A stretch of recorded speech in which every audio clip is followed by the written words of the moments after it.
Pada suatu pagi, seorang anak laki-laki dengan kondisi tubuhnya yang kotor membawa sebuah tas anyaman besar dan naik bus bersama seorang pria dewasa. Anak laki-laki itu tampak seperti bekerja di lokasi konstruksi. Di dalam bus, dia duduk di kursi kosong yang tersisa dan pria yang bersamanya berdiri di sampingnya. Tak lama-lama, seorang wanita hamil naik ke dalam bus tersebut. Melihat ada wanita hamil, anak laki-laki itu segera berdiri dan memanggilnya. "Bu, Anda bisa duduk di sini." Akan tetapi, wanita hamil itu justru melirik dengan sombong pada anak laki-laki yang kotor itu dan tetap diam. Melihat reaksinya, anak itu dengan lembut meletakkan tasnya di lantai dan mengeluarkan selembar kertas tisu dari sakunya untuk menyeka bekas tempat duduknya tadi. Kemudian ia berkata sambil tersenyum kepada ibu hamil itu. "Bu, saya telah membersihkan tempat duduknya dengan bersih, tidak ada lagi kotoran yang tersisa." Semua orang di dalam bus seketika melihat ke arah mereka. Wajah wanita hamil itu langsung menjadi merah karena malu. Dia terus menunduk dan dengan enggan masih tetap tak mau duduk di kursi itu. Ketika anak laki-laki itu baru saja mengangkat tas tenunnya dari lantai, sopir bus mengerem kendaraannya secara tiba-tiba. Bocah kecil itu spontan terhuyung-huyung dan hampir terjatuh, namun ia tetap memegangi tas anyamannya. Seorang wanita tua yang baik hati yang duduk di dekat anak itu merasa kasihan padanya dan memujinya. "Kau anak yang baik," ujarnya. Anak laki-laki itu tersenyum malu-malu dan kemudian berkata, "Ibu, saya bukan anak yang baik.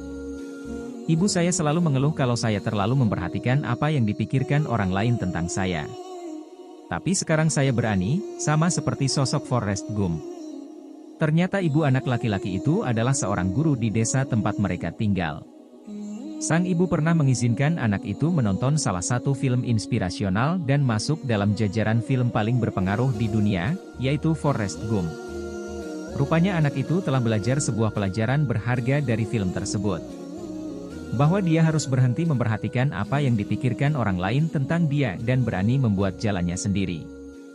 Wanita tua itu terus bertanya, "Di mana ibumu?"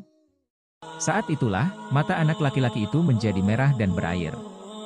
Dia berkata, "Ibu saya ada di dalam tas." Wanita tua itu kaget dan orang-orang lain di dalam bus mulai merasa tidak nyaman. Pria yang sedari tadi berdiri di samping anak laki-laki ini akhirnya memecah kebisuan dan berkata, "Saya adalah pamannya. Ayahnya meninggal beberapa tahun yang lalu karena sakit, dan sejak saat itu ibunya membesarkan dirinya sendiri. Dia adalah seorang guru di desa kami dan dihormati oleh masyarakat setempat." Menurut pria tersebut, agar bisa memberikan kehidupan yang lebih baik untuk anak laki-lakinya, sang ibu memutuskan untuk bekerja sebagai pekerja bangunan di kota selama liburan musim panas sekolah dan pria ini selalu membawa anak laki-laki itu bersamanya setiap sang ibu bekerja. Ketika tahun ajaran baru akan dimulai, mereka sudah berencana untuk segera kembali ke desa mereka. Tapi sayangnya, pada hari terakhir ibunya di tempat kerja, dia tertimpa oleh sebuah batangan baja yang sangat berat dan dinyatakan meninggal dunia. Abunya rupanya berada di sebuah guci di dalam tas anyaman yang dibawa sang anak.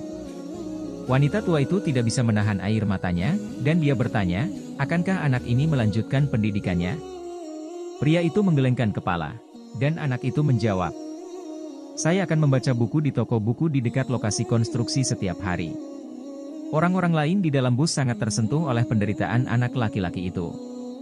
Banyak dari mereka ingin memberikan beberapa buku mereka di rumah kepadanya. "Berhentilah peduli apa yang dipikirkan orang lain tentang dirimu, beranilah membuat jalanmu sendiri." Anak laki-laki itu melakukannya. Dia memiliki seorang ibu pekerja keras dan bijak.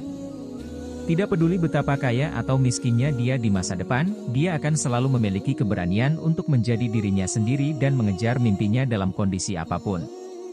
Banyak orang saat ini memiliki harga diri yang rendah karena mereka berasal dari latar belakang kemiskinan.